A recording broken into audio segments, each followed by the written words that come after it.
webinars. Oh, okay. Best practices in roofing, the importance of planned maintenance with Anthony Moura of Tecta America New England. The mission of the Boston IFMA chapter is to provide a full range of programming throughout the year, including publications, training opportunities, webinars, networking, and special events, including ski trips, for facility managers and those who support the built environment in the Boston area. We appreciate you choosing to spend your time with us today. Now, I would like to introduce today's speaker. Anthony Moore is the Regional Sales Manager at Tecta America New England, and he's been a member of the IFMA Boston chapter since 2019. During that time, Anthony's volunteered and served as a co-chair of the membership committee. Tecta America has been a garden level partner since 2021, and Anthony's been recognized as a go-to resource for many of our FM leaders, not only for the services he can provide, but for his willingness to share insights in his time. So thanks, Anthony. Thank A you. little bit about Tecta. Tecta America New England is based in Brockton, has 108 operating units around the U.S. They provide expert commercial roofing services to businesses throughout Massachusetts in the region. Tecta specializes in leak repairs, preventative maintenance programs, new roof, re-roofing installations, rooftop safety systems, etc. The team leverages advanced roof asset management software to provide detailed roof condition reports, some of which we'll learn about today, maintenance plans, and future budgeting insights. From 24/7 emergency response to long-term roof lifecycle planning, Tecta delivers high-quality, cost-effective solutions that keep facilities protected and operating efficiently. Now, I'd like to turn it over to Anthony. One note, housekeeping. We will hold questions till the end, and we've saved some time there to pick Anthony's brain a little bit more. So, yeah, Anthony, take it away. Thank you so much, Rob, for the introduction. And I just want to thank everybody for taking some time out of their day today to sit with me and learn about some great kind of topics over the next year. And I was very thankful to be one of the first. And kind of to dive in and why I really picked when I had the opportunity to talk about a lot of different things in roofing. I really wanted to kind of majorly focus on the roof maintenance program. So not just a preventative maintenance, but a whole entire idea of hopefully what you can and should be doing with your facilities. And so kind of going into it, as everybody kind of knows, when the sun is out and everything's going really well, nobody ever thinks about your roof. It's not something that is in anybody's plan. It's just nice and sunny out. It's good to go. And what you mainly find is that a lot of times once a roof is installed and it's new, it's kind of forgotten about. And if you really think about it, over 25% of all roofing dollars are spent in the unplanned bucket. And that's something that's really tough for a lot of facilities people nowadays is because their budgets are so small and they're always getting shrunk and they're always getting to ask to do more with less. Having that 25% is a big deal for a lot of people. And then also, unplanned repairs lead to costly like downtime, tenant disruptions, also expensive ones if you have any fact of, data centers, IT, things to that respect. Also, a lot of hospitals where it always seems to happen in the ER or it always seems to happen in the operating room areas. And that's what we really kind of want to talk about today. And so, being that we're with IFMA, I really thought it was great to be able to dive into the knowledge library that IFMA has. And so I brought up a quick little blurb that I had gotten right from the web page. And so IFMA Resources emphasizes regular systematic roof inspections, spring, fall, after storms, debris cleaning, flashing checks, things to that respect. and have it documented is one of the big things. And being able to go back to it and also use it like a living, breathing document. So year after year, you're working on that stuff and viewing, that critical asset, which is the roof, because everything else is below that area. And you really want to kind of look at that rather than just always be that knee-jerk reaction. And so I just wanted to spend a few seconds on something because somebody was asking, make sure to include, roofing different membranes. And so what I did was I put them into three different buckets. So there's built up roof, which is what a lot of people still always remember. It's the tar, the gravel, the felt paper, and it can be done as hot or cold nowadays. There's single ply roof, which most people are going to nowadays, which is either a rubber roof or a thermoplastic roof. So it's either EPDM, which is black, and then there's also TPO and PVC, which everybody sees as the white roofs. And then the last, which we still do a ton of work with, is the metal panel roofs. And the metal panel is just a standing seam, is what some people would call it. And it's just a great way to make it a less expensive type of roof if it's just a warehouse situation or aesthetically pleasing at the front of an entrance or something to that respect. And we, at least at Tecta, always try to understand things as three R's and an S. So we always want to work on the roofs as repair them. So temporary, short term, long term, the PMA is included in all that. We want to look at restoring them. And the restoration is really cool nowadays because we have so many different options with coatings and scene flashing, and then just tuning up the roof and checking things. Replacement is always going to be that. I call it the last ditch resort because um, working on the first two R's will definitely give you that extension that by the time that replacement comes up, we've really done a good capital plan. We've really got a good understanding of what needs to be done. And we've put that time and engineering in. So it's not oh my God, I have to do this. It's more of like, we've already planned it. This is what's going to happen in, 2028, and we can move forward with it. And we have all the engineering that we need. And then the last thing is always safety. Looking at safety every year, even if it's in little clumps, each year will help if something, God forbid, ever does happen, or if OSHA ever comes on your building. Having that plan of saying what I'm doing with safety, what we're looking forward to, and what our plan is down the road. And that's something that nowadays is becoming more of a frontal topic than it's ever been. So in that way, looking at main roofing concerns is, how do I manage my roof program with a reduced budget? That always seems to happen. Or how do I handle my leak response if I have one building or if I have multiple buildings? How do I pick a roofing company? How do I maximize the warranty that I have on the building, and who can I have as a partner with me that can really make that warranty, work to my advantage? Um, Taking care of preventative maintenance. I hate to say disaster relief, but in that end, with snow coming or winds, what would happen if I had a blow off? Or what would happen if, we had something happen with that? Um, and then also working with a team that will help to build correctly, send it to the right person, make sure to keep things going. So that's another thought. And then also being able to reach somebody 24/7, because leaks always happen at 2 or 3 and then 2 or 3 a.m. They never really happen in the middle of the day. And a few things that, you would like to avoid, but sometimes it doesn't happen is, unexpected budget issues because we didn't plan it right. And then all of a sudden we figure out that we need to do something.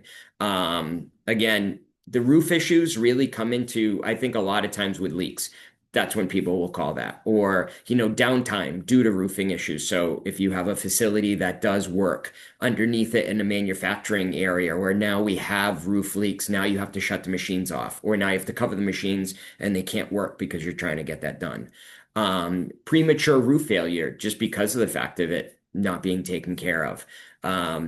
dealing with multiple contractors. So could you have a roofing company that's very easily be able to work with an HVAC company or an engineering company or things to that respect, and just almost like you start the process and then let them flow as a team together to get it done. Um, Working on, not having multiple returns. Sometimes there are really tough leaks, but being able to have that one-on-one conversation and getting down to the point of, how to take care of this really tough leak. Roof work that's not guaranteed. And that could be, where you have an HVAC company come in to do some new work on the roof. They'll cut the roof, do what needs to get done, and then all of a sudden they leave and nobody's documented that work. So now there's no warranty now on that roof, or the roof has been suspended until it can be looked at, pictures can be taken, and documents can be sent back. And then also inexperienced contractors. So, making sure that people who call themselves roofers, are you residential or are you industrial? And in that way, if you're working on that end of it, do you have all of the knowledge, all of the tools, and all of that type of stuff to take care of, the environment that you're in? So one of the things I think that's really big is there's been some heavy analysis done on preventative maintenance programs. And what it shows is that no matter what, there will always be a positive net return on doing preventative maintenance programs. And this JLL one says that it could deliver over time a 300% return on investment. And that's really big. And that's kind of stating that the time that you do really put into it and get people on board to understand the fact will really pay dividends. So we'll have better planning on our capital expenses.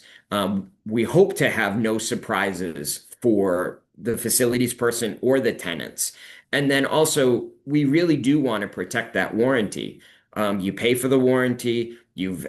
Nobody really ever asks to have a new roof put on and says, "Oh, I don't want a warranty at all. Just put the roof on it." So warranty is always there. So we always need to make sure that we're doing the right thing for them. And in that way, what is a good preventative maintenance program? And what should you look for in a roofing company? One is to have a qualified team that's certified to work on your roof systems and what type of roofs that you have.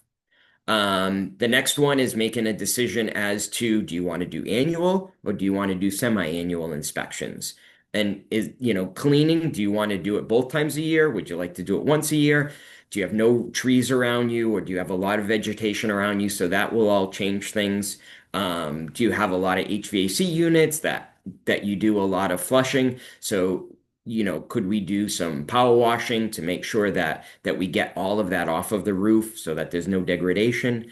Can they complete minor repairs and fixes, at the time of the inspection, which is big because there's a lot of times when I'll talk with people and they'll say, well, they just do a visual inspection for me. They circle everything that needs to get done, and then we get around to talking about it, and then hopefully they come out and take care of it. And so what I would probably recommend is having a plan that, at least if it's a puncture, at least if it's a little bit of a seam that's unwelding, or if it's something that's coming unbonded, that they can take care of it right there and then document it. This is what the before was. This is what the after was. And then the main thing is getting a report that everybody can read and that everybody can kind of look at and understand immediately. So each roof area, have it brought out and have it looked at as its own entity. Because there'll be a lot of times where you'll have 10 roofs and 9 of them will be great. That one won't be. So let's focus on that and let's work on it.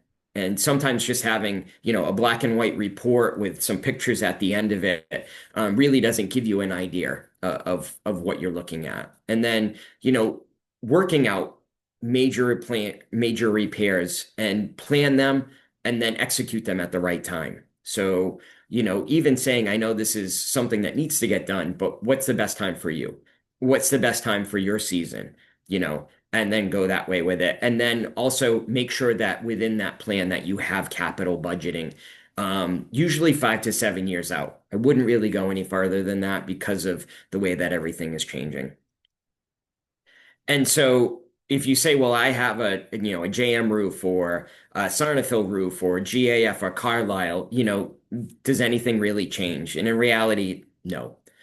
This is a regular John Mansville front page to a warranty. And specifically, it says you are required to perform routine maintenance by certified installers on the roof system to keep coverage. So that's the other thing that you need to ask is that I know that you're a roofing company. We have this roof. Are you certified to work on that roof? And if the answer is yes, then they'll make sure that they use that type of material on the roof while they're working on that PM. And then also to follow that maintenance program so that you won't have a void to your warranty. And so in that way, preventing problems can be kind of really taken in a little bit of a clear-cut way. So you do a roof inspection, you do your general cleaning, you do your maintenance while you're up there, and then you see that annual report. So it all just breaks itself down. Just like if you do HVAC work, just like if you do your boiler service, all of those types of things, the roof is the same thing, except it's always, always out in the open.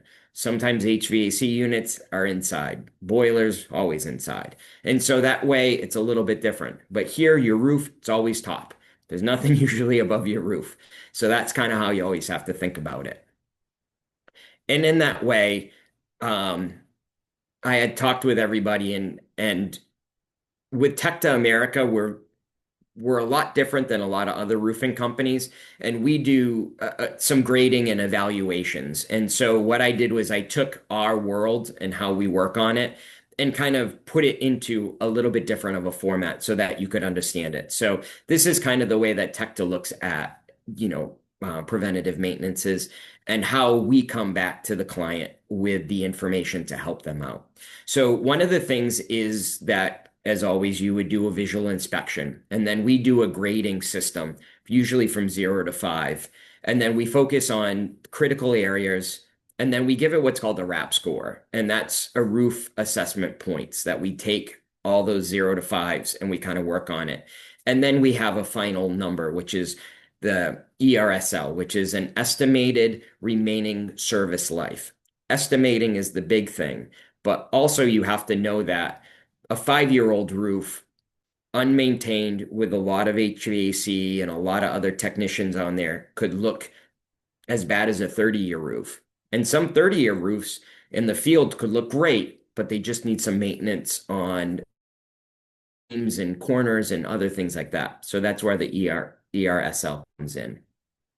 So one of the things that we'll look at, and I'll go through really quick, is we look at interior occupancy. So is it a 300,000 square foot warehouse that has a ton of room and they really don't care if there's an extra leak? Or is it the middle of an operating room that's just so critical and high that they just can't have it? So that would be something that we'll look at. Rooftop traffic. Does nobody ever go up there? Or is there a ton of people that go up there? And if it is it a shopping plaza? And there's 8 or 10 different properties that are rented underneath that all different kind of people go up there, and sometimes you might not know who is up there. So heavy traffic would be a 1, light traffic would be 5. Next thing is leak conditions. So again, looking at it and being honest with yourself, do we have numerous leaks on that roof or have we never had any? That's another thing to look at.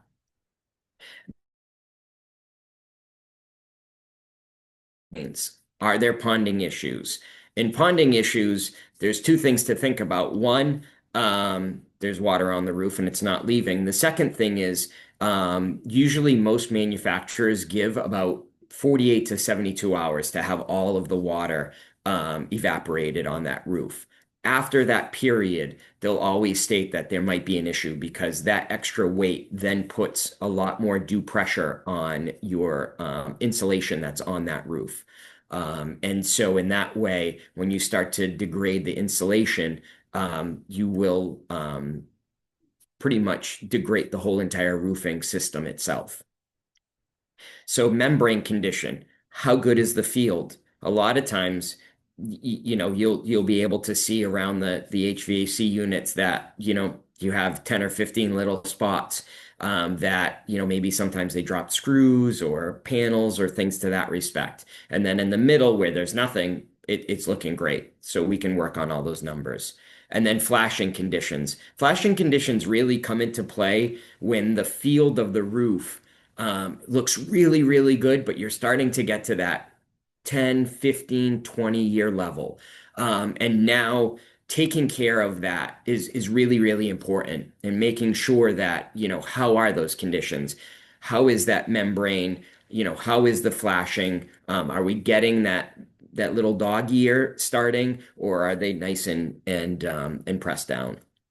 Insulation condition. We will really do test cuts if the roof is 10 years or older and it's a new facility, even for us, so that we can kind of have an assessment of do you have, is it nice and dry? Is it damp? Sometimes you can just walk on the roof, and I'm sure all of you guys know that, you walk on a nice new roof, you get that crispy sound that really has that nice sound to it. Whereas on the other end of it, you get that mushy sound, and that mushy feeling that the insulation's not as good as what it used to be.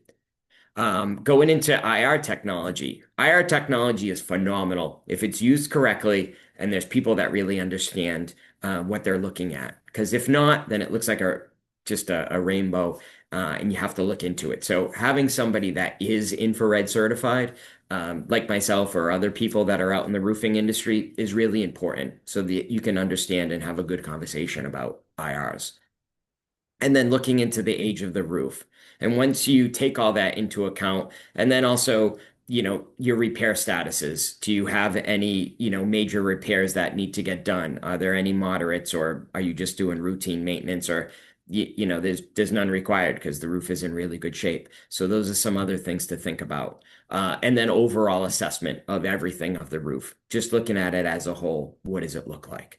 Is it poor? Is it excellent? Making that decision. And then you take all of that and you kind of look at it and you take the scores and then you sit there and say, after looking at everything, sorry about that. After looking at everything, what are we looking at? And it's just estimated remaining life, but it's just a way to go back in and say, okay, anything that's, 5 to 10 years, we should really be looking at capital. We should be really setting up that budget so that we know coming down the road, this is about what it's going to be. Definitely 3 to 5. There's no question on that end of it.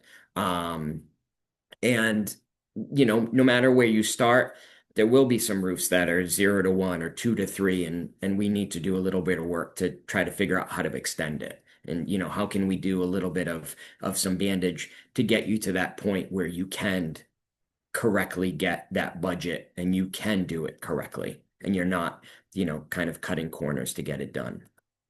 And then so, it kind of goes back to that allocating resources. So after usually the first year or two of doing a preventative maintenance with a lot of my clients, they're starting to have a really good understanding of, how things are and how they need to, allocate the dollars. And, looking at, the regular roof conditions and then taking care of those priorities. It might be that year 1, 2, and 3 of a preventative, you are spending more money than what you would think to get things done. But in the end, year 4, year 5, you're starting to see a lot less. So now we're talking about things that aren't as critical that we really should either keep an eye on, or you might have some extra money that we can take care of. You know what? Those seams, there's 150 feet of them that don't look that good. Last year, we were dealing with some major stuff. This year, we took care of all that. So now we have that little bit of money to be able to be ahead and proactive. And then also having a real capital planning meeting, not just something that somebody says, well, if you can just take this average per, square foot and try that and then add 20% to it. And yeah, you should be fine. But really sitting down and saying, what roof do you want to put down? What things have you found on the roof that you already have that you might not like? Or are there changes that we need to do? And then make sure that we add that into it. And then following, a long-term transition plan, you always have to start somewhere. So people ask us like all the time, like, what do you think? What should we do? And you always just have to pull a band-aid off and start. So you really need to use the PM program and, take care of those immediate needs that you have. And then, look at trying to see if we can do some renovations and some upgrades to elongate some roofs that might be, 1 to 2 years. But if we do this, we can get more. Like there's a customer that I have in Boston that they had a built-up roof. They had gotten a price from someone for capital, and once it came up, they were very much off by a couple of $100,000. So we were able to then sit with them and come up with another plan to get them 2 or 3 years on the roof, to really seal it up and then have them be able to get the right plan. So it's sitting down, it's talking about the right thing, it's given the right numbers. And then thinking about it, now that we are moving that roof down a little bit further, now it's just helping us. Now it's given us the extra money that we need because we've gained that time.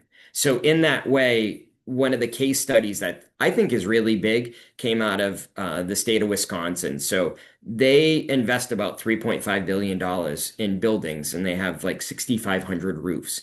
And they had done an idea that the roof value was about $112 million.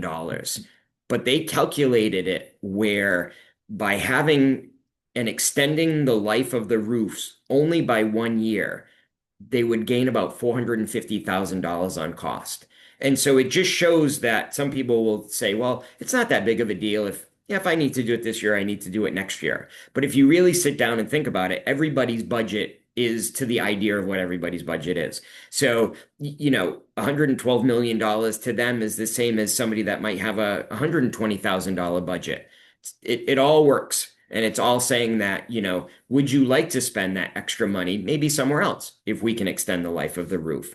And then also, it's a good way to think about it that it only really costs about 2% of the PM on if you had done, a new roof. So it's so much less expensive. You can get so much more done by just making sure that you're taking care of that PM. And so, oh, and that way, my final page must have gone away. But what I was going to say is that, looking at everything, the main idea is to think about what you're doing now.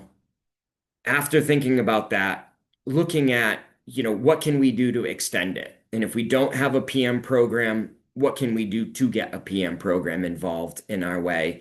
And then also to sit down and think about, a roofing partner, and whatever that roofing partner is for you is the decision to make. But really thinking about having somebody that's multifaceted, not somebody who just focuses on re-roofs, but will come within a month or two to take care of your leaks. Someone who has that ability to have a whole entire, let's say, division that takes care of, production, and have a whole division that just takes care of service work.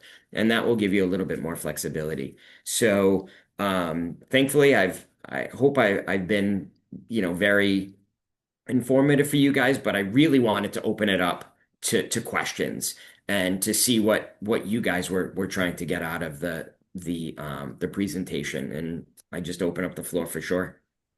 Yeah, thanks, Anthony. Appreciate it. Yeah, I think, and we will open it up to questions. I think one of the takeaways from me certainly is your scoring system, right? And that kind of really can, and you even commented, right? The roof that's 5 years old and that's not maintained could be in worse shape than the 20-year-old roof that is maintained. And I think having your scorecard can really help kind of rationalize capital budgeting decisions. So yeah, I think that's great. So yeah, enough blabbering from me. What open it up to the crowd to see what others are thinking here. And I was going to say, Anthony, if you want to stop sharing, we can go back to Oh, having the gallery open so that we can see who's asking questions. Did I stop sharing? Yes, you did. yeah, Yes. Thank you. Awesome. Anthony, I had two quick questions. First off, thank you. Sure. Appreciate the insights as always.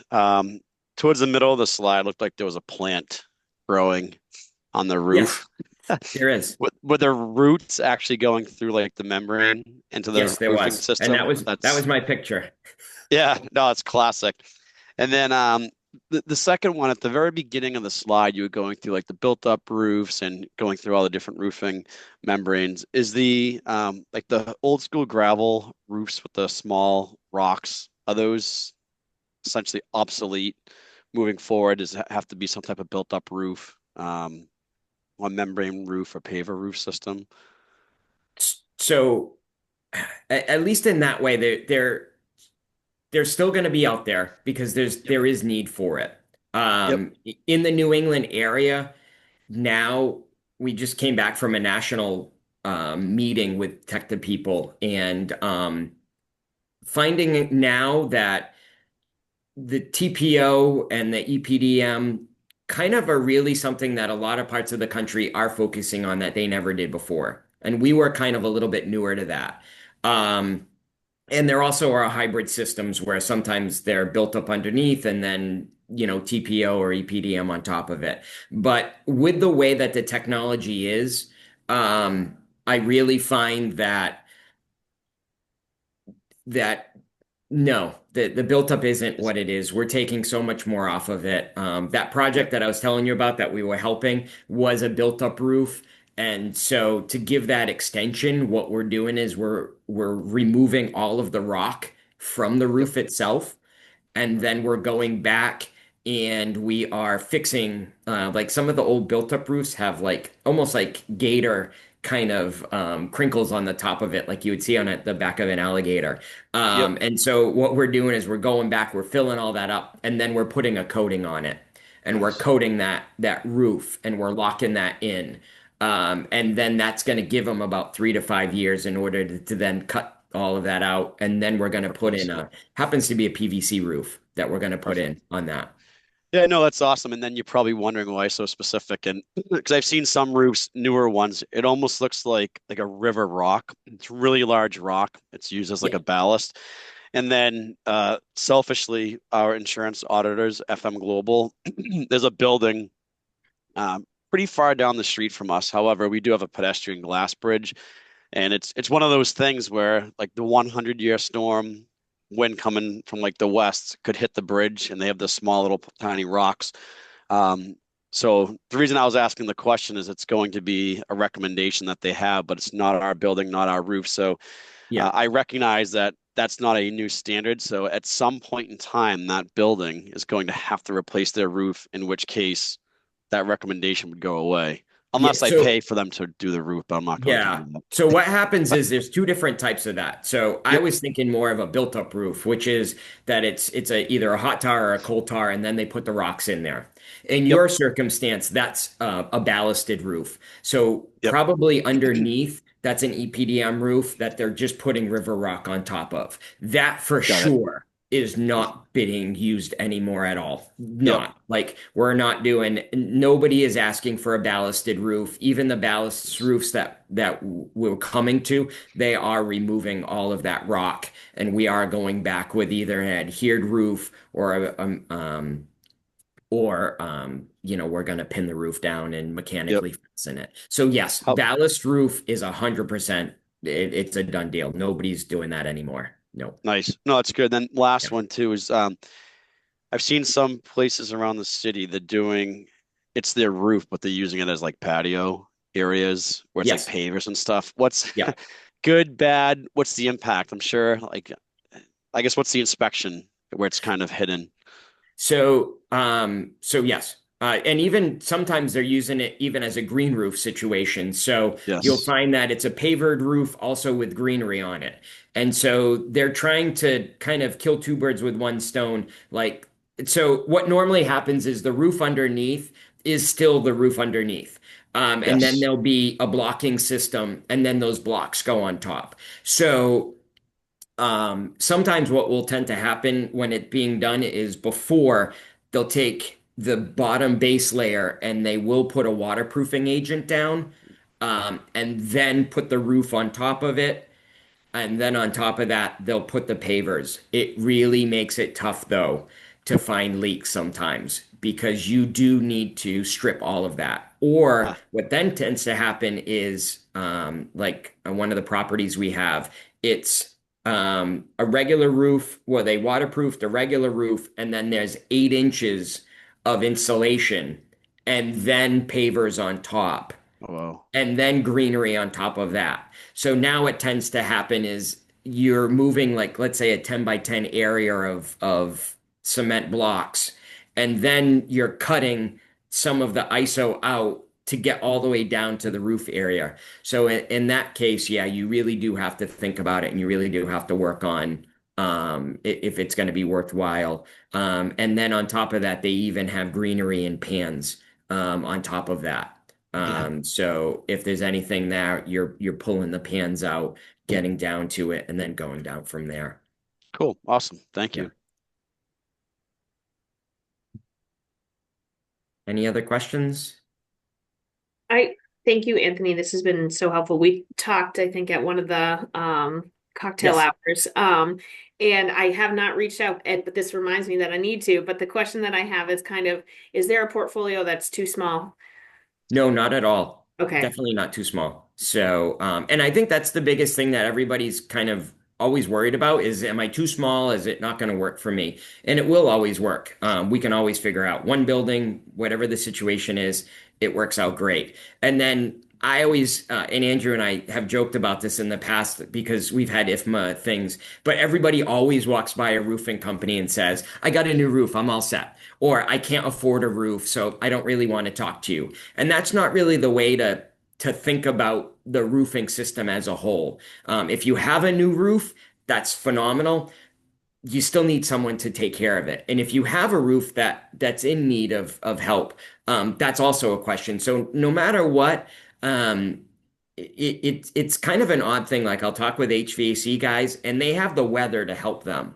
So like it's if it's a boiler, then they always know that when the fall comes, they're gonna get all the calls because everybody wants that taken care of. Or when it's HVAC season, you always know in the spring they're automatically going to do that because everybody knows that it's probably going to get cold or it's probably going to get warm. In the roofing industry, we're really dealt with if you get a large span of time where there's no like rain at all, everything gets forgotten about. Everything. And nobody wants to do it because nobody's ever seen it or there's no leaks. And so that's why we really try to work on the idea of if you do it for your HVAC, you should do it for your roof. If you do it for your boilers, you should do it for your roof. It's that kind of idea. Yeah, I hope actually, that Anthony, helps. dude, just to piggyback on that too, because so we'll do the semi-annual inspections, typically like spring or fall. But the biggest thing that happens if you have project managers or people doing capital that are adding, whether it be additional generator or any type of dunnage or rooftop unit, that's really, really, really important to get like the roofer in to make sure they have that pitch pocket or whatever detail it is coming through the roof, because I'm the first to admit I've been burnt by that. And then you do a significant, you're dealing with finance to say, yes, it's 80,000, but it's not capital. You're not replacing the roof. Yes, that stinks of a big section that's completely, you know what I mean? It's leaking, it was a bad detail. So I just share that if there's work going on to the roof, project managers, some companies are better than others on communication, but just make sure I'd say the Tecta or someone's aware that, hey, is there a roofing detail, and make sure it gets inspected, because sometimes you want to assume positive intent, but sometimes people think they're roofers and they'll do that detail and it's not accurate. And Yes. down the road, you start having leaks and it's insulation saturated and you kind of have a bigger problem on your hands. And I think nowadays too, to bring up Andrew's point a little bit more, is there's so many restorative ways that we can do things that we really can, like coatings. We do a lot of silicone coatings nowadays for clients because it is less expensive. But before it was like the everybody knows like that silver Alumacoat that people used to use all the time, or you'd go on the roof and it was just silver everywhere on a built up roof. And they used to call that like the auto, like the used car coating, like, the warranties as much as you can see the back of the truck. Um, and it got a really kind of bad, kind of bad idea about don't do that or it's not the right thing. Nowadays, we have silicone and latex coatings, and those coatings, which are really cool, if you can get to them, if you can keep the roof going and you can get to it and a right plan, they can come with 10, 15, and 20-year full manufacturer's warranties. So now what we're doing is that because it's a coating, you also don't have to pay any building permits. There's no engineering that gets into it, and we're able to work directly with the major manufacturer to make sure that everything is correct on your end. So instead of getting a workmanship warranty, which I tell everybody, workmanship warranties mean absolutely nothing. If anybody ever gives you a warranty, you always want to make sure on the coating and on a new roof that you get a full real manufacturer's warranty and that the manufacturer's rep comes out and you get that in paper because they could give you 100-year workmanship warranty. But the minute that they decide to go from, roofing company A to roofing company B, your warranty is invalid. So it's always making sure, and then also go to somebody to Andrew's point. Also, when you're doing work on the roof, I'll get a phone call from someone that says, "We're doing this. Do we need to come by and do you need to take pictures? And can you help me put those pictures into the portal? Or, do we need to send out emails and have somebody come? And I know it's going to cost $500 to make sure that the rep comes by and does a survey. But in that way, it's also falls underneath that maintenance because it's keeping your warranty active. Anything else? Yeah, I was gonna say, Andrew, we would have to grab a beer and commiserate over pitch pockets. I'd forgotten that word for a little bit because I've had some miserable experiences with pitch pockets. Oh God. Yep. But I actually have one quick one here. White roofs versus black roofs. I mean, I hear, in New England, you do want it to be black because it melts the snow, or I don't know. Is there a cheat sheet on what the The idea of it dividing is. line is there in that? Yeah, yeah. Yeah. So, yes. So a black roof being rubber will warm quicker and will move. But on the other end of it, um, even in cooler weather, the white will work because it does reflect. So, and I will say that, yes, a white roof is a lot slipperier in the winter than it is. But in that way, we have so many different kind of updates now, either walking pads or we also have it's called Fibergrate. Um, in that way, it sits on the roof and then it's a nice gridded area that people can walk on. But no, you really have to look at what your situation is. And yes, if you have thousands of trees around you, you probably want to go for an EPDM roof if you get a lot of snow. If you're in the middle of somewhere and you're always open or you get some good sun, you still will get a roof um, that has the ability to warm up and take care of itself. I can say that when we do a restorational coating, we will usually always do it in gray. And the gray is like that middle area where you get that coating where it'll still warm up enough to take care of it, but the gray will still reflect. I think we just had, I don't know if everybody saw it in the chat. Someone asked how to get in touch with Anthony, and we will be sending out his deck so that everybody has that. And I believe the last slide in there has his contact information. It So does, yes. And thank you, Melissa, for that.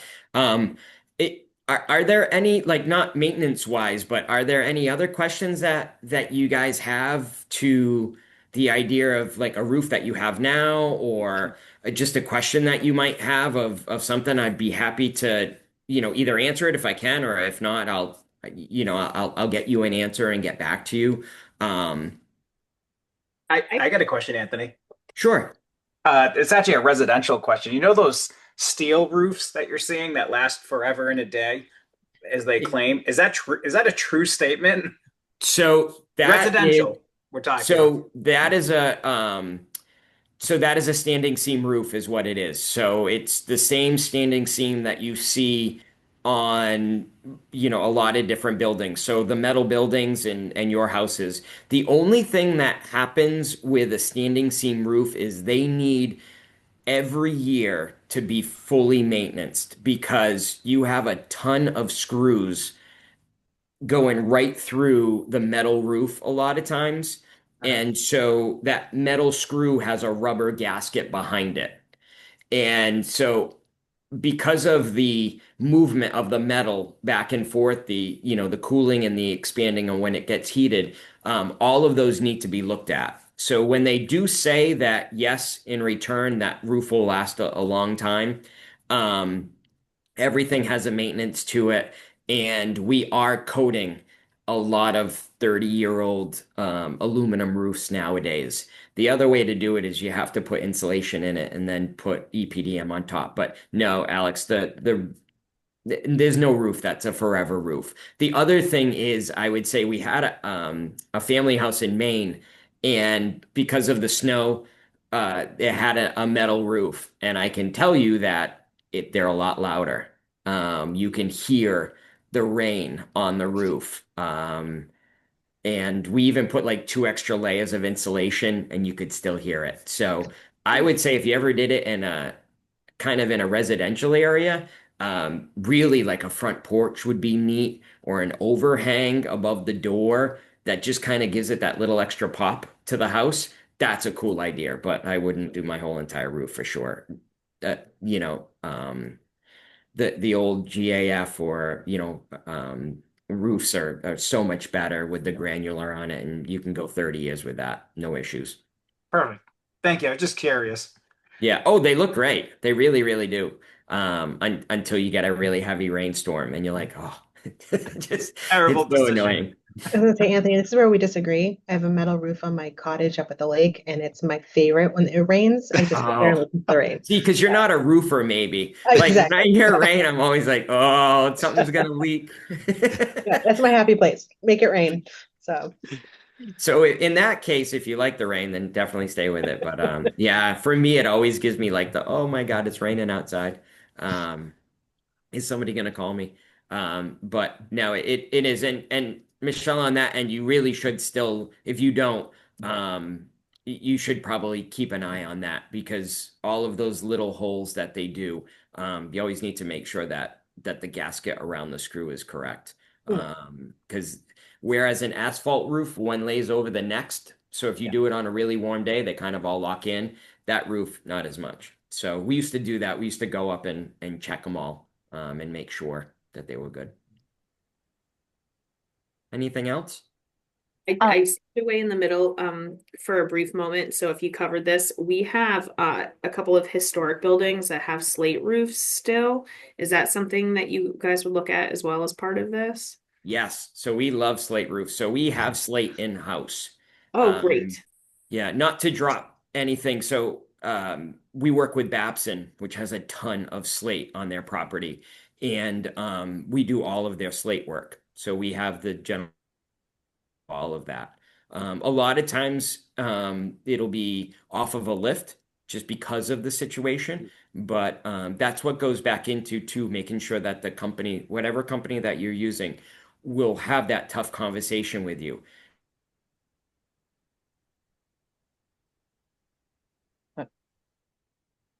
I can't hear you, Anthony. I don't know if anybody else can. I You lost just the lost audio his as well. audio. yeah,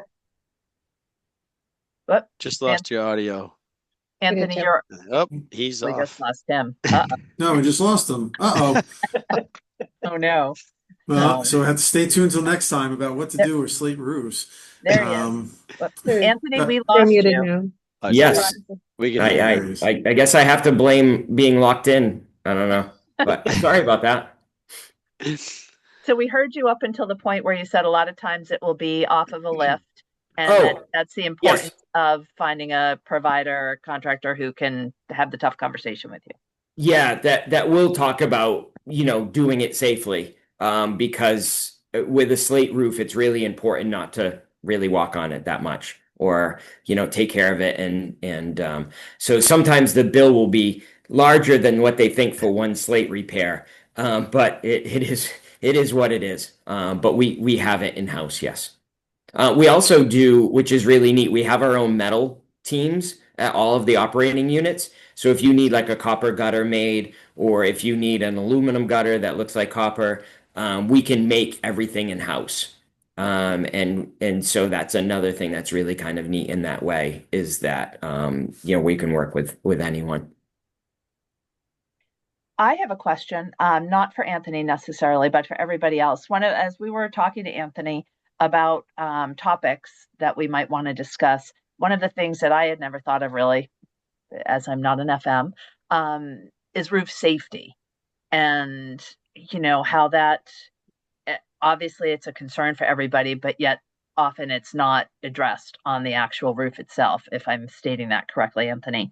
If at Yes. some point within the next year or so, if we return, we'll work through all of our partners, and then we would revisit with Anthony again, another topic for a webinar or an in-person event. Would safety or roofing safety be something that we're interested in, or just from the group that's here, just to sort of gauge everybody's interest in topics? It's actually a good point. Yeah. Yeah, I think it would be good. Yeah, I was going to Sorry, say, go ahead, add Rob. on to that, roof anchors. And Anthony, I don't know if you're involved with that, but I know it's a major issue that we're coming across as a building owner and a building manager, and the cost of maintaining and replacing, and what the rules and regs are associated with that. So I think that all falls into the kind of roof safety Yes. world. And then also, just not to plug myself again, but so we do our own Davit testing. So we are fully certified to do them. We can install them. We use Diversified as our company with help with installation. But if you do need davits to be inspected every 5 years, they have to be pulled. Every year they have to be visually inspected. We have all the tags for it, and we can go out there and we can take care of that. So again, it's always being able to ask the question. And to Gio's point, there are a lot of things that I wanted to kind of cut through quick, but safety is definitely one of them. But if you have any questions with davits, we're happy to help with that. And we just became fully certified for the davit pull within the last couple of months, because people were having a tough time getting them in. And also, for a while, people always thought that the installer had to do the testing, and that's not the case. So as long as the person's certified, it doesn't really matter who installed it. You can still get it certified. Mhm. And that's big for window washing. So in that Boston area, that's humongous. Having that done, or in Providence, we have a lot of taller buildings that will do. We used to work with a different company. Now we'll be able to do it for them. And we can even add that to your PM. So you get your PM done, and we can do the davit testing right while we're there. Yes. Well, if that's everything, I'd like to thank you all again for joining today. Little plug for IFMA. If you're not already a member, we hope you found today's program valuable. I think everybody's a member, but maybe not. If you're not, hope you consider joining the chapter. I think the slide deck will be going out. As Gio mentioned, contact information is on there, ifmaboston.org, or reaching out to Gio at her email address, gio@ifmaboston.org. So thank you, Anthony. Very informative. Appreciate the time, and yeah, enjoy the And I rest of your should day, say, everyone. I'm going to Excellent. jump in Thanks, because Rob. I Thank you, forgot Anthony. to tell everybody that there's also a webinar next week, if you haven't signed up for it, Oh. on disaster level emergency preparedness. It's with a gentleman who taught down at Mass Maritime, who's been involved with the Exxon Valdez cleanup, with the, not Bright Deepwater Horizon, Horizon, Deep yeah. Horizon, Deepwater Deep Horizon. Horizon. Yeah, And currently is disaster management down in Portsmouth, Rhode Island. So if you haven't signed up for that, take a look. We'd love to see you there. And we have a very robust calendar for the rest of the year. Some of them are still in process, but they will be posting and coming through your emails. So I hope I'll see you all there in the future. Okay. And then if everybody wanted to, I know Gio sent me the information on everybody that signed up. I can just send a quick little email with the deck to everybody that at least signed up, so you have the information. And if you would like to see the deck itself, I can forward it over to everyone, at least that's here and signed up. Okay, that's great. Cool. Thank Thanks you all. all. Appreciate it. All right. Thank Take you. care, Have a everyone. day. Take care. Have a great See you day. later. Guys, Have a good day. Bye-bye.